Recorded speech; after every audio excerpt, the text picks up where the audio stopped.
As he approaches the upscale apartment complex where Huang apparently lives, Chen notices that to enter and exit the place, he needs a card, which he doesn't have. He decides to see if the card is needed to enter through the back door. Going around the complex, the guy notices how the gate opens, and from there two men in suits from an unknown organization pull out Huan, whom he was looking for all this time, and then put in a car and taken away in an unknown direction. As the car moves out of the way, one of the men casts a glance at Chen, and the guy himself in turn adopts a natural pose so as not to cross gazes with the man. As the car drives away, Chen begins to speculate. What kind of people are these? Why did they take Huang away? Because he's a world traveler. This is in no way a coincidence. Walking back down the street, Chen senses that someone is following him. Since he turned around and went home, this type has been following him for 5 blocks. This person has been vigilant from the beginning.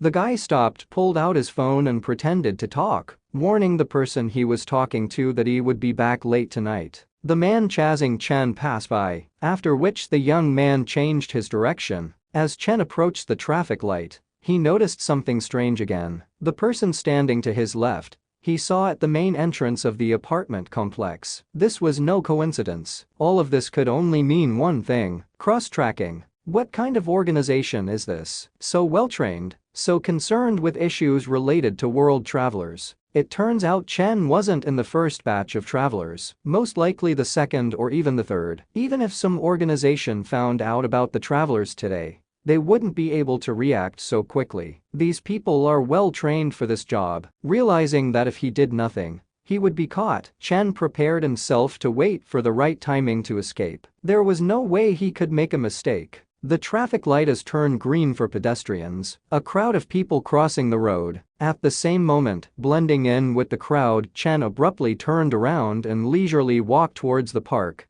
so as not to arouse suspicion. Subject didn't cross the road, turned around. Are you in position yet? Relayed his partner to the tent stalker. No, I won't be there for another 2 minutes. Sounded back to him. Realizing that his partner was not keeping up with Chen's actions, the man turned around to try to see where the boy was going. However, looking behind him, he could not find the young man. Missed it, the pursuer reported annoyedly to his colleague. At this point, the second stalker runs as hard as he can to try to attack the target's trail. It's a shame, the two of them were following one person and suddenly lost sight of him. He asked his partner what he thought. The kid realized they were following him. The man is confident that the guy detected the surveillance. He's a craftsman, looks 17 or 18 years old, probably a high school kid. If he's on a stakeout, his abilities are extremely high. In addition, Chen acted very naturally. The first time he stopped to make a call, the pursuer thought he had still gone unnoticed. The dark-haired man becomes curious as to why his partner has so suddenly decided to go after this guy. They already have a lot of work to do today. No need to waste time on passers-by. The colleague replies that it wasn't a sudden intention, it's just that when the squad was taking out Object 009, he noticed that this guy was avoiding the captain's gaze. After moving a decent distance away, Chen sits down on a bench at the bus stop. He decides to stay put for half an hour, because he wants to make sure there is no surveillance. Finding in his phone a channel he Xiao, who considered another world under the prism of the game, the guy notices that he has been offline for a long time. Could it be that this streamer has also been taken over by this organization? How many such mysterious organizations exist in the country? At that moment, a police car with its flashing lights on passes by the pensive Chen at full speed. An elderly man, looking puzzled at what's going on, fixing his glasses, asks what's the matter. A concerned woman standing nearby explains that there is a man living here who is abusing his wife. A woman from this house had already been hospitalized once for beatings, but the man did not stop. She wanted a divorce, but he beat her again. He also said that if she filed for divorce, he would kill her whole family. As Chen slowly wanders towards the scene,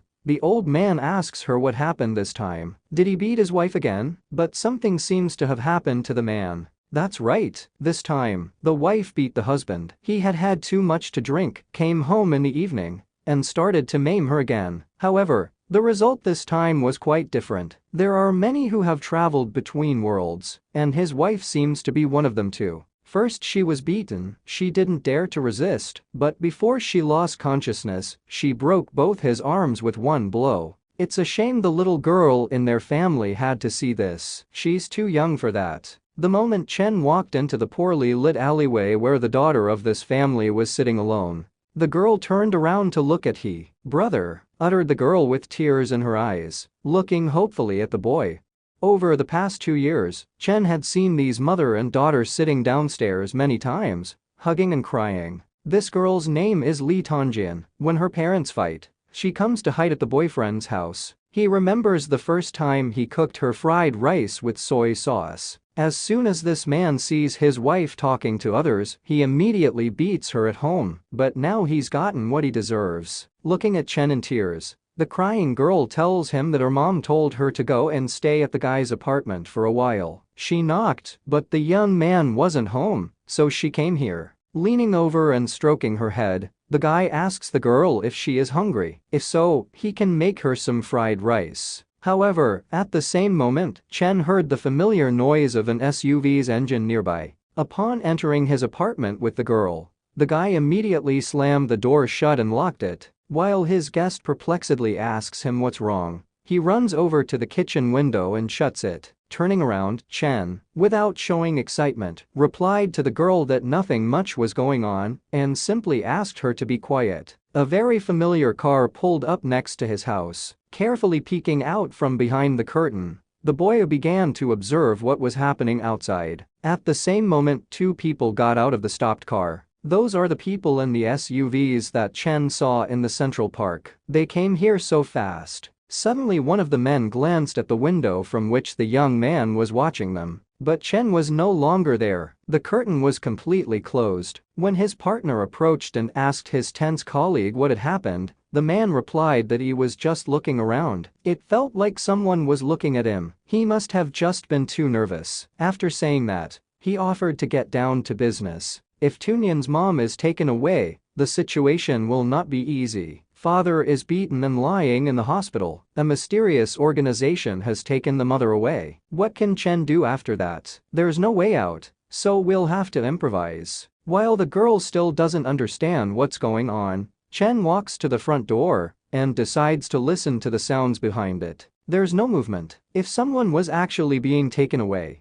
there would be sounds of resistance. Looking out the window again, the guy notices 2 suspicious men leaving the house. What's changed? Did they come back empty-handed? Are they not picking up all the travelers? As the young man looks outside, there are several knocks on the front door. Creaking open the front door, the boy and girl notice a man with a bionic arm at the entrance. "I'm sorry to bother you again," the battered woman uttered, looking at Chen. While talking to a guy, she fixes her hair with a prosthetic. "Nothing. I wanted to make some food for Taunyan. She's not bothering me at all," explained the young man while the girl standing next to him looks at him. The woman asks her daughter to be obedient and go home, so as not to cause Chang any trouble. Tanjin angrily replies to the woman that she is hungry and her mother has trashed the house and there is nothing to eat. After these words, putting his hand on the girl's head, Chen suggests that they all eat together at his house. Glancing worriedly at the boy, the woman can't understand what happened to him today. Even though this child had helped them before,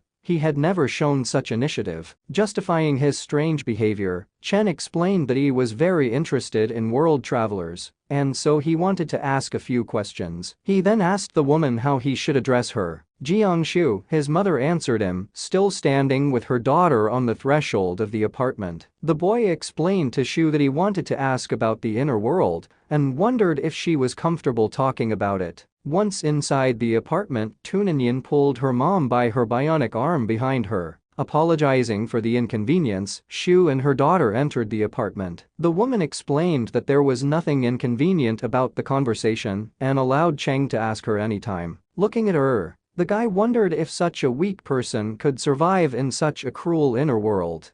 After a while, there was already a lot of different delicious food on the table. While eating dinner in both cheeks, the girl sticks some food in her mother's plate to give her a good meal. Silently watching them, Chen also eats, pondering how to ask the first question more correctly. The police are here to deal with this case. What do they say? Gesturing, the guy inquired. Shu replies that the neighbors helped explain the situation. Originally, they wanted to take her away, but they took into account that she has a young daughter. Besides, even if the woman had been taken away, she would have been declared innocent. Then the guy noticed that 2 more people came later. What did they want? The mother replies with bewilderment that she didn't understand why they came either. They asked her to fill out 1 form, then took 2 photos of her ID and left. That's it, Chen said in surprise. No, they also said they could look for Shu later. They ordered her not to leave the city anytime soon, but they didn't say why they might be looking for her. By the way, she didn't see what documents they showed the police officers, but they were immediately briefed.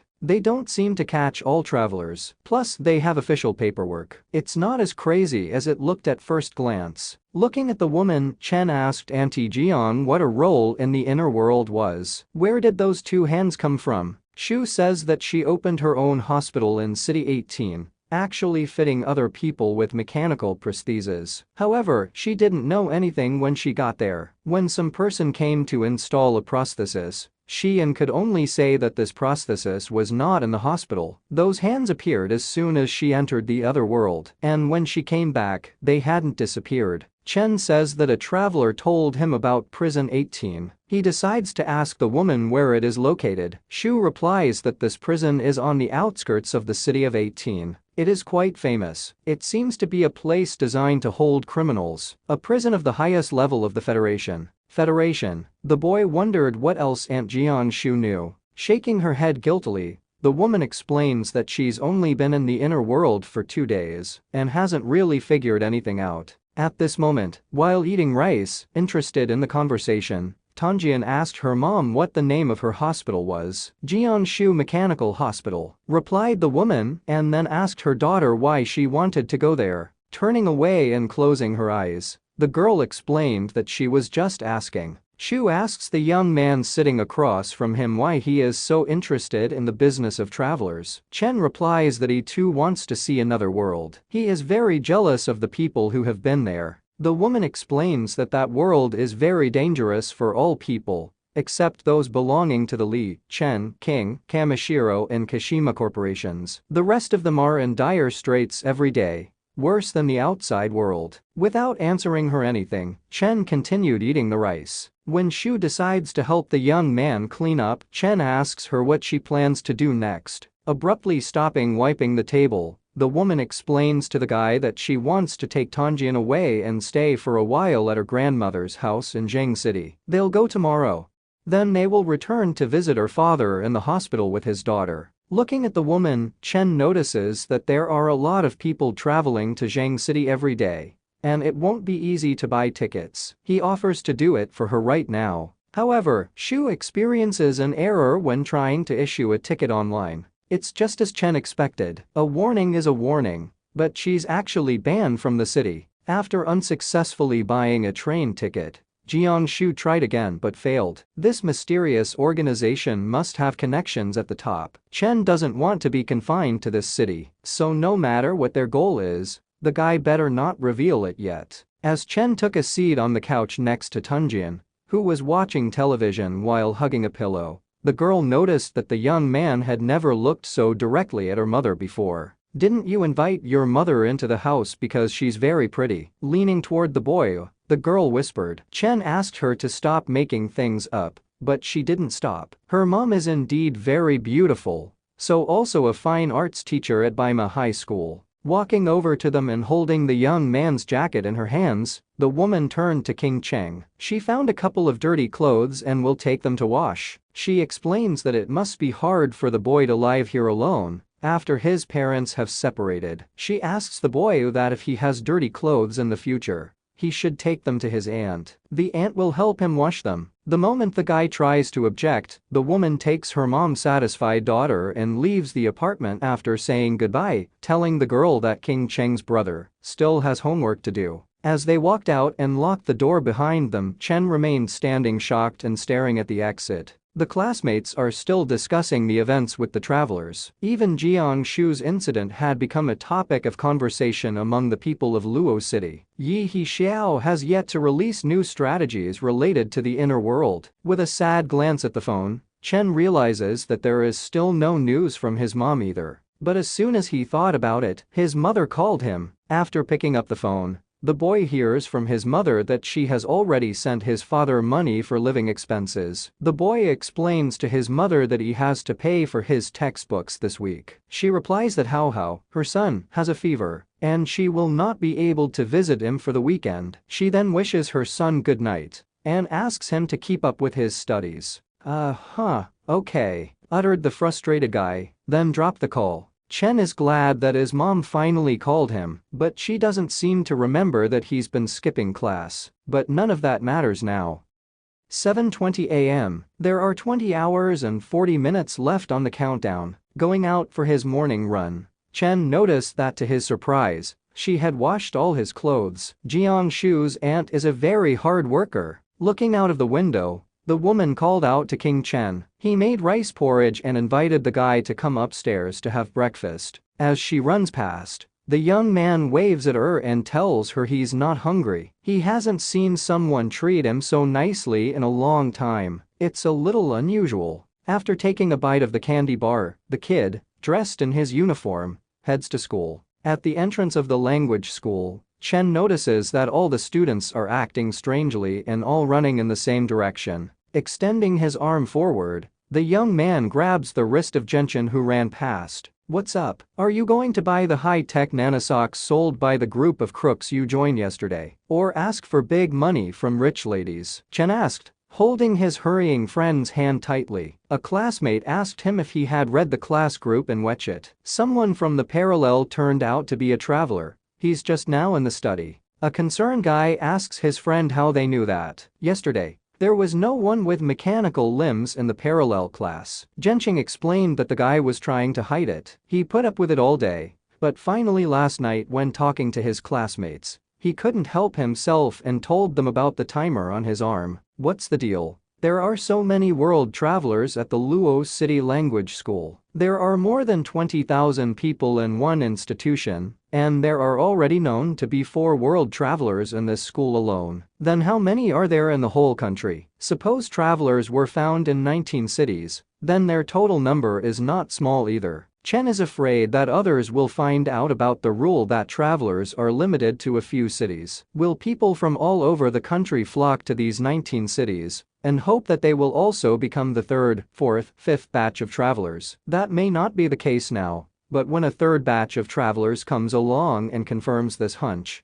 then the assumption will become reality. Perhaps in the future, this couple dozen cities, include Luo City, will become more and more lively. At this moment, the teachers, accompanied by several large students, are leading a stunted kid somewhere. Placing a hand on his friend's shoulder, Chen sorrowfully states that the one the vice principal and teachers took away must be a world traveler. They're too late. The boy suggests that Genshin go to class. Those people from the secret organization may come to the school. The transition to another world is about to happen. Surprises are not needed, since they might restrict anti-Jiang Shu's movements. Chen fears that it is in their power to request access to the CCTV cameras. Although the neighborhood where his house is located is relatively old, there are not many cameras. However, one should not relax. While Qing Chen was deciding not to go anywhere out of the classroom today except to the restroom, he was called out by his desk mate. Genshin is surprised to inform his friend that Yi Xiao has laid out a new strategy. Taking his phone in his hand, Chen turned on the video. "Hello everyone, this is Yi Xiao. For some reason,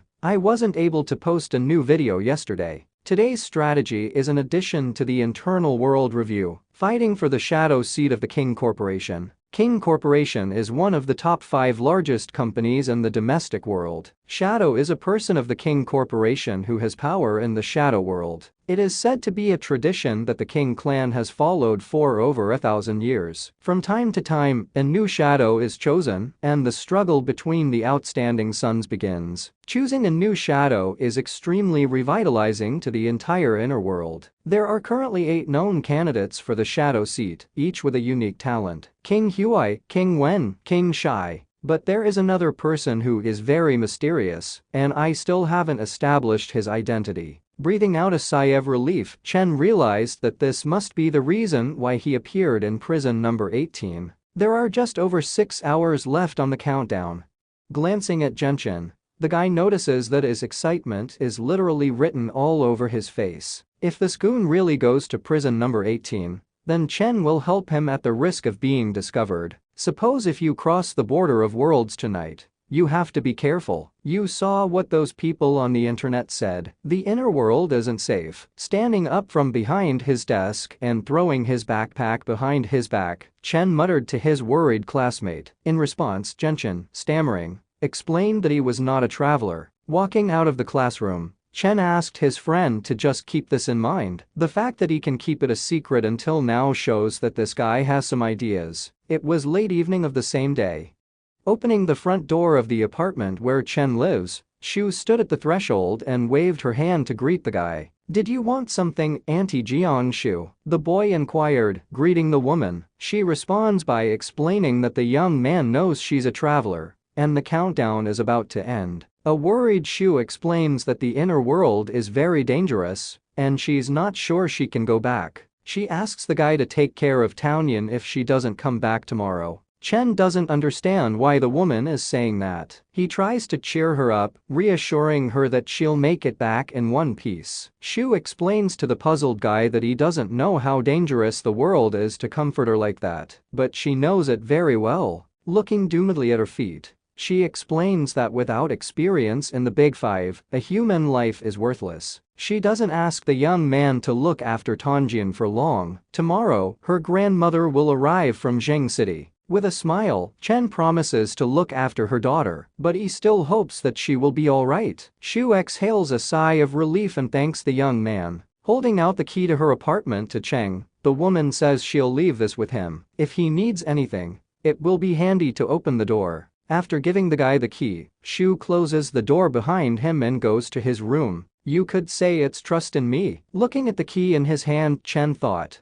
Just under 10 minutes to go before moving to the inner world. Chen puts a flash drive in his mouth with all the necessary information that might come in handy in another dimension. Chen rubs the wound on his arm again to make sure that his body will not change during the next moves to the inner world. 5 seconds left. 4, 3, 2, 1, 0. The time around him stopped. Space cracked and shattered into small shards of memories. When Chen woke up on the bed in the jail cell, the first thing that caught his eye was the scratched out "Been here" inscription the guy had made before being transported back. Lying on the bed, the guy smiles contentedly. Luckily, he got here again. Otherwise, Li Shutong's previous efforts and the sympathy he received would have been in vain. It didn't matter what his position was. He Xiao's strategy said that he was a very important figure in this world. Now, one could make sure that every transition was a continuation of the past. The learned notes of the canon will still come in handy. Most travelers are probably still confused and don't know how to get what they need from the world around here. However, Chen had already crossed Li Xiaotong's surroundings. Perhaps they had seen the magnificent and marvelous world outside, but that didn't matter. And if you carry a thing in the body, then it can pass this boundary between worlds. The wound from the outside world was also preserved. It proves that the guy's body traveled with his consciousness across the border. That's not bad. Chen relies on his methods to gradually add to his knowledge of the world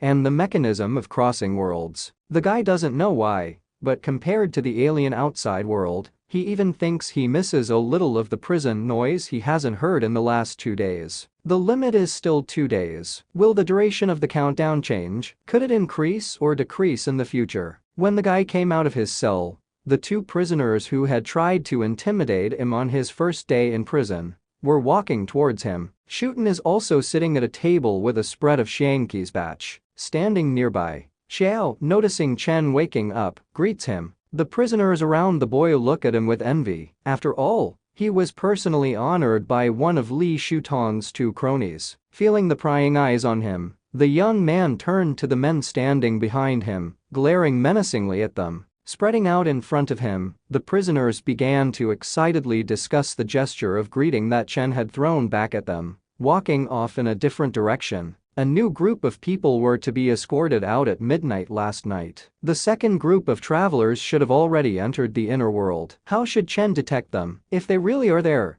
how should he hide his identity? At that moment, the guy notices a student from his school on the other side of the prison. It's Deju from the parallel class who told everyone about the timer on his arm. Chen can't go down yet. This dude is bound to recognize him. There's some new guys. We're about to have a lot of fun, shouted a familiar voice from the upper floors. Welcome to prison number 18, surrounded by a crowd of his subordinates, imperiously added Lu Guanji. At first, Guan Yi caused trouble, but after returning, Chen has some warm feelings for the man. Deju looks up shocked, looking around. There can be no doubt. This is the 18th prison. Approaching one of the prisoners, the lad asked the one where Li Shudo might be here. Pointing to the white-clothed prisoner, the man explained to the young man that this was the man he was looking for. He Xiao really wasn't lying.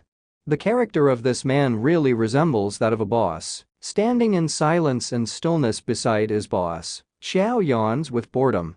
But at that moment he hears a strange rumble somewhere in the dining room not far from them. Deju runs away from the crowd of angry prisoners with a tray in his hands. The only salvation he can think of is to get as close to Li Shutong as possible. At the same second, the loyal underling smacks the guy in the eye with his fingers. Looking at the guy suspiciously, he doesn't understand why all the newbies come looking for his boss first. Perched on his leg, trying to escape the angry men behind him, the guy explains to Xiao that he's come to get a mission, and he's his own. Xiao, not realizing what's going on, looks at the guy with disdain. What kind of joke is this? He didn't see him in the organization, and why do they only stick to this place? This is starting to look like a conspiracy. The young man, grabbing him by his robe, yells that he's here for a promotion mission. He starts yelling at Xiao and tearfully begging him to let him pass, while the other prisoners watch the spectacle in shame. Li Shutong, I'm here to get a promotion mission, desperately shouted Deju, sitting down on his knees in front of the blonde guy. But Shudo just keeps quiet, paying no attention to this madman. The prisoners chasing the young man also stand silently waiting for a response from the man in white. After realizing that Deju was just a brainless rookie, the people standing behind him laughed creepily. Waving off this incomprehensible weirdo, Xiao decided to return to his usual habitat. At this point, Deju literally begins to be tortured by a mob of prisoners. He can't understand what went wrong. He goes straight to prison 18. Isn't this the beginning of the legendary path of the chosen one? Xiao's strategy mentions 3 career paths. The first 2 are vague, and only the path through this prison seems the most feasible. It wasn't supposed to be like this. This is the wrong place for a promotion mission. While Xiao was walking back to the boss's desk, he heard a strange shout in the dining room again. Deju bit the ambo holding him and broke free from his dead grip, immediately rushing towards the metal gate. As he ran up, he started pounding with all his might on the gate with his fists and begging to be let out. At the same moment, he felt someone's terrible pressure on him.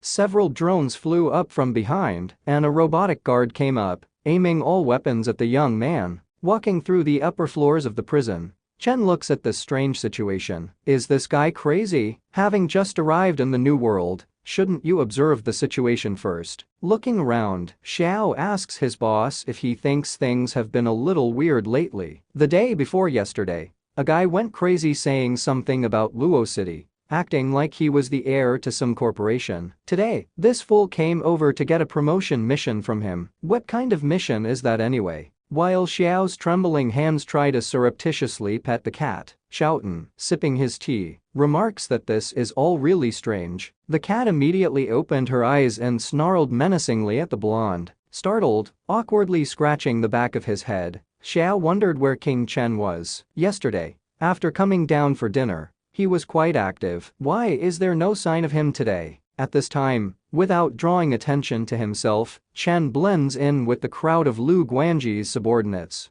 watching the guard bullying the newcomer. Approaching his faithful dog from the back, Chen gives him a message. After the meal, order your men to supervise all the newcomers and question them about their identity and background outside. I know the welcoming ceremony is your custom, but don't start too harshly today, Chen said quietly. He doesn't know if there are still travelers who are hiding. If there really are, they can't make up the identity of the outside world. Those who can clearly explain their status are the people of this world, and those who can't must be travelers. But one thing is clear, his friend Genshin seems to have not traveled to prison number 18. After a while, Chen walks through the dining room with a tray in his hand. In a moment, he crosses paths with Guanyi, who very quickly whispers all the information he needs. There must have been no new travelers. With a squeak, Chen pulls back his chair and takes a seat at the same table as Shutong. Playing Xiangqi again today? The young man inquired, sitting down across from him. The man in white replies that today is without that. He still has a lot to think about, and so he will leave it for a few days, especially since they have a guest coming. To be more precise, an intruder.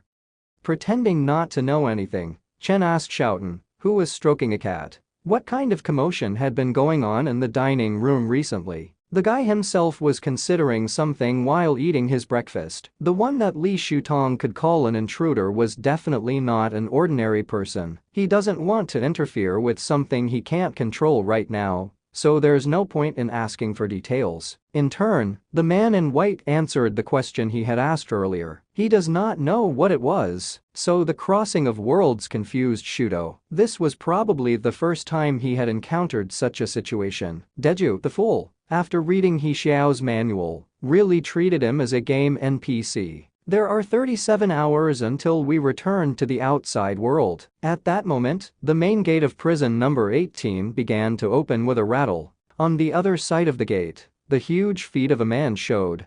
When the door swung fully open, a huge bald man wearing tattoos and shackles on his feet stepped out. The slowly pacing thug is escorted by 4 flying drones and 4 guards. This person is most likely the uninvited guest that Li Shuten was talking about. This was the first time Chen had ever seen someone being escorted alone in broad daylight. It was the first time the security forces in prison number 18 were so engaged. The guy used to think that Wang was quite big and strong, but this captive was a bit more interesting. When the man entered the prison walls, there was a sepulchral silence everywhere. In the same second, the bulky man picked up some random prisoner, wrapped one arm around his entire face, and lifted him off the ground, kneading his neck in the process. Where is Li Shudo? With a menacing glance at the poor man, the man said, gasping from such a dead grip. The guy pointed his bionic hand to the far table where 4 people are seated. Wang and Xiao are already standing in front of the table, covering the boss with themselves. Throwing the poor guy out, the Ambo immediately headed towards the table where the man in the white robe was sitting. Standing up from the table, Shouten turned to Chen. I didn't expect this guest to be so straightforward. His name is Guo Huchen. You should have heard of him. Afterward, taking the cat in his arms, the man advised the boy to stay behind with Van for a while, so he wouldn't get hurt. Turning around at the slumped Chen, Wang realizes that he and Xiao underestimated how much the boss liked this guy, since he reminded him of it. Guo Huchen, and he's here. No wonder the boss said the llama would come from the south, Lu Guangji thought, looking at the bulky man heading towards the far table. When the boss came, he didn't even look for clues, just played Xiangqi and read books with Shutong every day, as if nothing had happened. He wanted to wait for Huchen to come and muddy the water, and then we would harvest the crops. Clever. Approaching the man in white, Huchen immediately, without prelude, said that he was here for the ACE-005 forbidden item. He demands Shudo to tell him where it is hidden. He will just take it and leave. The man in white patted the cat on the back and set it on the floor. If you're polite to your elders, you won't get hurt, Li Shuten said, walking up to the bulky man. Huchen promises to be more polite if the man in white gives ACE-005 him. Shuten wondered why the peaks were suddenly interested in forbidden items. Judging by the Ambo's tone, he thought the man had joined the Forbidden Inquisition. The Ambo replies that he wants to fight the big boys, so he can't refuse to help. Shudo and the others, the knights, have the same goal in mind, so they must understand their situation. The man in white then wonders why he would even come to prison 18 for the forbidden object. Hutchin replies that the Chen Consortium had made a deal with Li Xiaotong to grant him absolute freedom in prison 18 if he could restrain and suppress the artifact, and accordingly, the forbidden item that Xiaotong personally restrains and suppresses must be extremely strong. With a smirk, Shuton asks his opponent not to believe the rumors. After all, he has no business with the Qing. In He Xiao Chen's first guidebook, he had heard of the Forbidden Inquisition, which seemed to exist solely for forbidden items. The forbidden item that Guo Hutchin spoke of, it should be the very item that Qing Chen came to find. It might be his quest in the Battle of Shadows. Unable to listen to Xiaoton's barbs any longer, Hutchin angrily approached the man, asking again where Ace 005 was. Shaking his head, the man in white said he knew, but wasn't going to say. As the ambo came closer, he stood close to the coolly calm Shuton and asked why he refused to speak. At that moment, the drones flying above him announced a warning, just for fun. I like Ace 500 quite well. Looking indifferently at Hutchin, the man in white said. At the same second, the main defense system of prison number 18 activated. Metal Storm. In the past, it would have taken half an hour of rioting for a metal storm to start, and that was only after the mechanical guards failed in their control. After realizing what was happening, Chen backed off a bit. He counted 72 guns of the metal storm suppression system. 36 of them came into motion. At the same second, the enraged Guo Hutchin snapped out of his seat. With a swing, he delivers his most powerful fist strike to the still standing with his hands behind his back Li Xiaotong. When his fist almost made contact with the face of the man in white, the metal storm suppression system activated. 36 guns began firing rubber bullets across the square, maiming all the prisoners in the process, purely for the purpose of suppression. The other 36 units are true lethal weapons. However, there are exceptions to this rain of bullets. The moment Metal Storm's attack began, Wang deployed a huge force dome that rubber bullets couldn't fly through. Hutchin's powerful attack was suppressed within human strength. Li Xiaoton completely stopped the thug's punch with 2 fingers. With a frightening glance at his dumbfounded opponent, Shudo was ready to strike back. However, at that moment, Metal Storm stopped firing, and everything went quiet. The dome began to dissipate. Turning around, Shudo glanced at the table where he had been sitting before the incident. What he saw next left him in genuine shock. Amidst the smoke and people lying unconscious, Qing Chen sits at the table in complete calmness. 36 guns of the metal curtain system have rained down on him, and he is sitting in the blind spot of all trajectories. The only blind shooting zone in prison number 18. This Qing Chen's temperament and abilities are not possessed by his peers. Is this really the shadow that the Qing Corporation chooses? Frustrated that there is no way he can find such a receiver, Shuton, closing his eyes, in one motion throws Hutchin, still standing next to him, a few meters away. Despite such a powerful attack, the man still managed to stay on his feet. Immediately afterward, he sat down on the floor more comfortably. From the beginning to the end of the fight, he only made his opponent's clothes ripple a few times. Rumor has it that Li Xiaotong is a demigod. The difference between Hutchang and him is like an abyss. Still fighting, Shudo said, smiling ominously. Turning around, waving it off, Hutchin refuses to budge. No more fighting. Why fight if you can't win? He asks the man in white not to worry. Even if he doesn't say, the bully can still find the Ace 005 forbidden item. While Xiaoton, guffawing, allows Hutchin to keep looking for what he came for. Chen looks at them perplexed. That bald man is so simple. Just now he was going to fight to the death, but now he suddenly gives up. His approach before and after is very different. Since Li Xiaoton knows where the forbidden object is, the thug decides to follow him at all times. What if one day he blows the whistle? An angry Hutchin walks away in the opposite direction from Xiaotong's table. Was this position calculated? Sitting down at the table, the man in white asks Chen. The guy replies that although his computational abilities are much better than the average person's, he is unable to perform such a complex calculation. He could only guess. The interested interlocutor observes that ordinary guesswork is not enough to help the young man find the position so accurately. Chen explains that the short calculation allowed him to target only 4 areas, and the place where Shooten usually sits is one of them. The others could be left out of his mind. The man in white laughed, marveling at the guy's audacity to make such a bet. While the other prisoners clean up the mess in the mess hall under the supervision of guards, Hutchin sits off to the side, meditating. Celestials fight, but ordinary people suffer. For those who fight, it's nothing. But those prisoners who didn't fight are really unlucky. Tossing the rubber bullet in his hand, Xiao said, placing his hand on the meditating man's shoulder. The guy tells him that he has heard that Hutchin is a compassionate man who does good deeds. But what about those who were hurt by him today? Are you in prison saying that I harmed the innocent? There are no innocents among those here. Without breaking from his meditation, with his eyes closed, the man spoke. Turning around, Xiao calls him a hypocrite. Hutchin in turn reminds the blonde man that he is not a monk and asks him not to use the word compassion to describe him. His insides hurt like a fire.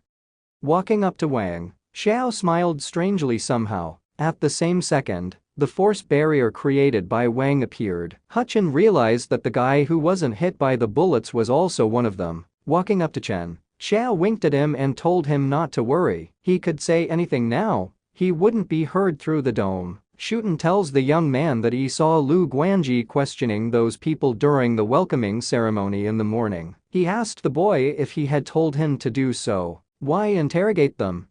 Finding a suitable excuse for his actions, Chen explains that he wanted to see what other forces were vying with him for the forbidden object. While stroking the cat, Li Shutong remarks that he likes the guy's honesty. He also noticed that Lu Guanji didn't bully the newcomers this time. Is this because of Chen too? The man in white remembers that when the young man first came here, he didn't help the other newcomers. To the best of my ability, Chen replied succinctly. If he cannot protect himself, he will quietly watch everyone else die and will not help. This is his principle. Qing Chen's life was never easy, so he learned early on to be selfish. This attitude to life was given to him by life itself. He didn't make a choice. Feeling something strange, Xiao decided to turn around and look to see what was going on. Hutchin slowly moved on his toes toward the dome, still sitting in the lotus posture, pretending to meditate. This guy couldn't hear them, so he got closer. But doesn't he know he's clearly visible? He's pretty big, actually. Feeling the predatory stares of the cat and Shudo's 2 subordinates,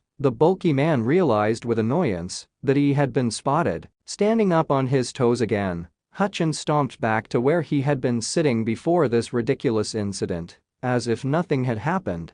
Alright, let's split up. Sorry we couldn't play Shanky today. I'm off to read, Shudo said contentedly while stroking his cat as the dome collapsed. The exhausted prisoners in the background, haggard, still cleaning the mess hall, squatting down next to the meditating man. Xiao asks him to admit that he lost. They don't want to antagonize the peaks. He knows it's hard in the wasteland, but he asks Hutchin not to cause them problems. You think I can't do anything to you? Threatening? The guy added at the end. Don't you try to touch a hair on my head, the bald man said menacingly. Xiao looks perplexed at the man who was trying to appear intimidating by saying such a ridiculous phrase. Lunch. Chen approaches with a tray to distribute the food. Prison food, although synthetic, tastes like real meat. Much better than the pressed liver that Chen eats almost every day. But still, while the lad is eating his lunch, one strange feeling does not leave him. Why are a quarter of the cameras pointed at him? Is it because he found a shooting blind spot and got someone's attention? Who's behind this prison?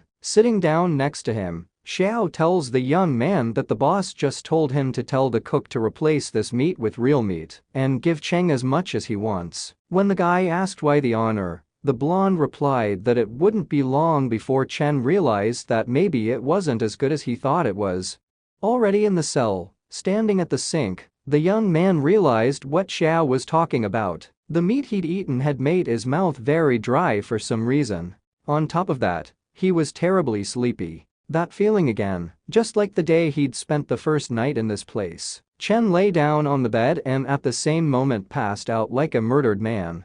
When he opens his eyes, he notices that he is in the desert, and a dehydrated guy is sitting in front of him. Chen's own mouth was terribly dry due to the terrible heat. He removes his bag from behind his back and pulls out a half-empty bottle of water. Qing Chen, give us a sip of your water each. If we don't drink, we will die. We won't drink for free. Name your price. Holding out his hand, the dehydrated man pleads with the young man. Will Chen, in the face of his companions dying of thirst, be able to name a price? First I'll let the man next to you watch you die of thirst. Then let him name his own price, the boy said sternly, glaring at the phantom. At that moment, the disguise is destroyed. A dumbfounded Xiao asks Chen if he is even human. A little later, Chen explained to the blonde guy that he immediately realized it was his nightmare, so he had no sympathy. Xiao remarked that it was amazing that a guy could enter a nightmare, stay conscious and memorize it. He should be able to resist the call of the dream demon. The young man replied that he could indeed do that. The blonde wondered why Chen had entered since he could resist it. If you endure for 5 minutes and stay awake,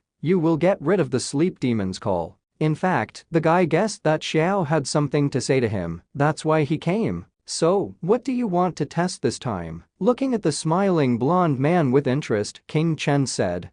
At first, the boss wanted Xiao to take the guy for a walk, using the nightmare to develop his humanity and allow him to experience suffering. But now Chen is resisting the dream demon so easily. Looks like the nightmare will be useless in the future. The boss must test the young man himself. The scene in the desert is different from the previous one. It looks more like a lesson given by a teacher to a student. However, Xiao asks Chen not to make a big deal of it. The boss only admires the boy and nothing more. It's not clear yet whether the young man will be able to become the boss's apprentice in the future. Are you jealous of me? Chen inquired suspiciously. In response, Xiao admitted that he was really jealous of the guy. Not everyone could become the boss's disciple. At least he and Wang couldn't. When Chen asked why that was so, the blonde guy explained that neither of them had passed the first test. Even so, the boss believes that Chen should be able to withstand it. What does it mean to endure? It is a journey of life and death. Every time one improves,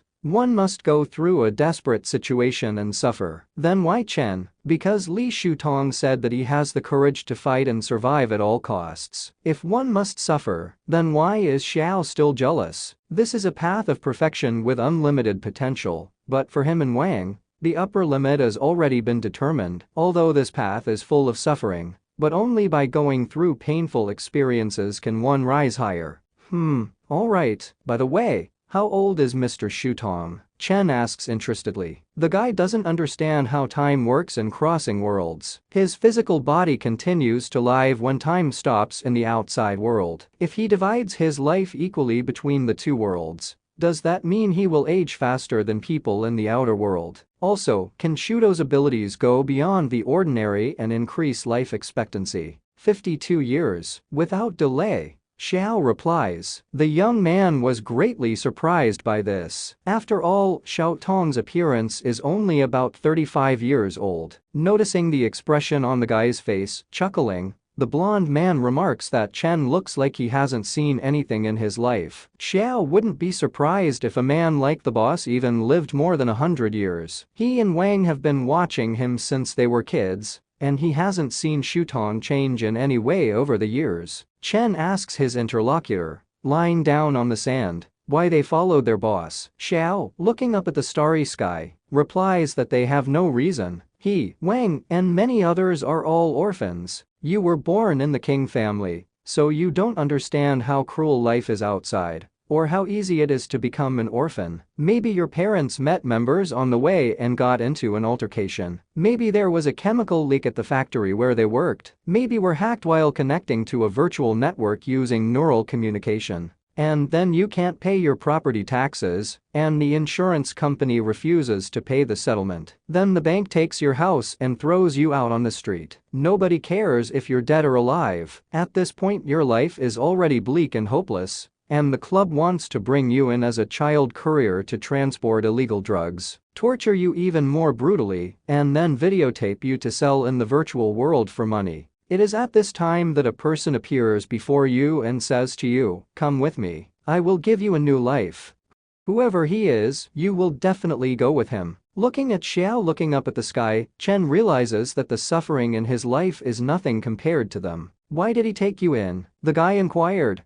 Rising to his feet, the blonde explains that they're useful people, and what the boss wants done can't be done alone. Chen still doesn't know what the goals of the so-called Knights, to which Li Shutong belongs, and the Peaks, where Huchen is a member. What is the giant that the Peaks are up against? Is it a corporation from the Big Five or something else? But Xiaotong took Xiao and Wang obviously with the intention of using them. However, they didn't seem to mind at all. While the guy was thinking all this over, the blonde man got up from the ground and advised the young man to rest for a while until morning. Chen woke up again in his cell, lying on his bed. He had already seen Li Xiaotong's unfathomable and mysterious level. Would the cannon he has be enough to trade for the chance to open the door to a new world? And he can't be sure if the cannon is enough. Plus he can't explain where he got it from. Guy decides to hang on to it a little longer. A prison cell. The man inside is struggling to get out, begging to be let out. His right hand displays a timer with 24 hours left on it. Pounding his fists on the door,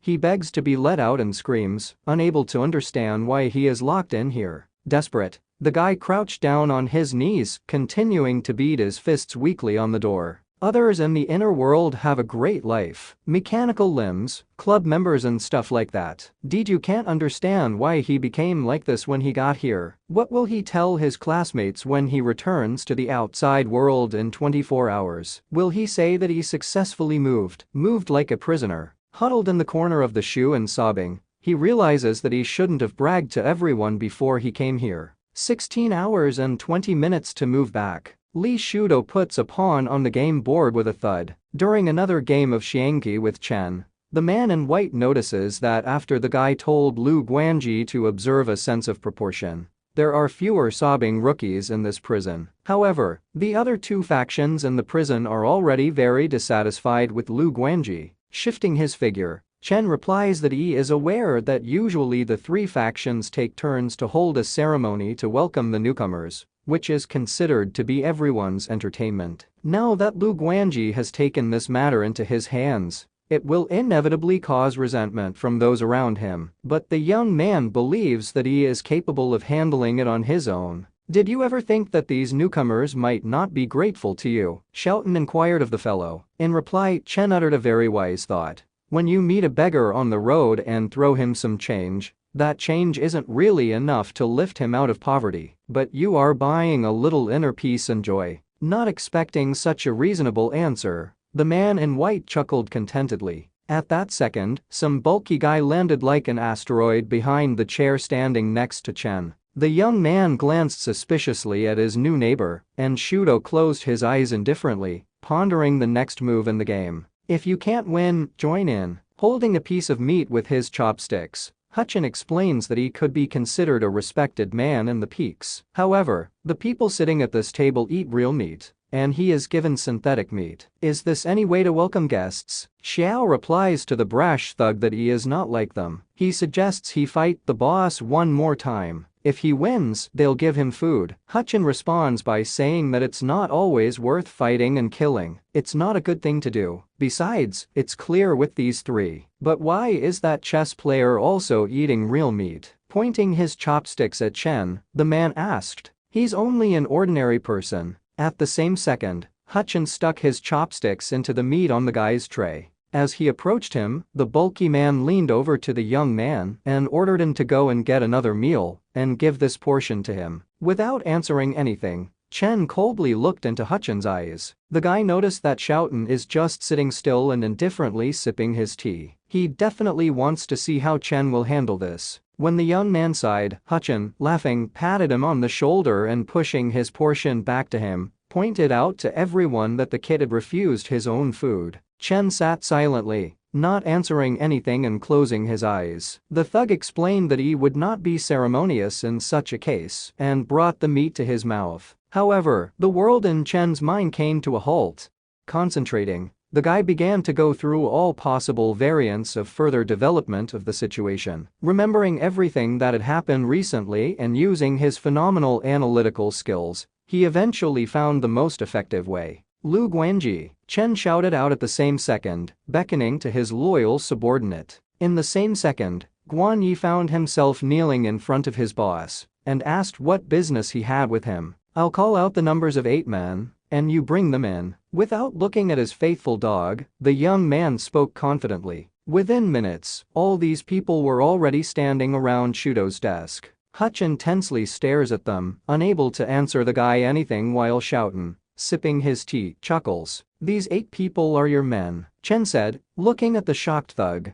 "Not all of them," replies a dumbfounded Hutchin, taking his gaze away from the guy. Chen explains that after the thug was escorted here, he looked at the 5 of them, and all 5 of them extended their index fingers at the same time. Although the guy doesn't know what this gesture means, he's almost certain that they showed it to Hutchin specifically. These 5 are definitely his men. Speaking of the other 3, these prisoners immediately looked at each other and exchanged glances. If these 3 were not related to peaks in any way, then it was obvious that they were plotting something against Hutchin or Shuton. Looking at the young man, Xiao doesn't understand how he could calmly observe in such a situation. At that time, everyone was only paying attention to the boss and the hail of bullets and completely didn't care about watching everyone's reactions. Li Shuton adds that Prison 18 has all sorts of people mixed in, and it's quite normal for people from other forces to observe him here. Blondie leans over and asks the boss if they need to move all these people to other prisons. The man in white explains to his subordinate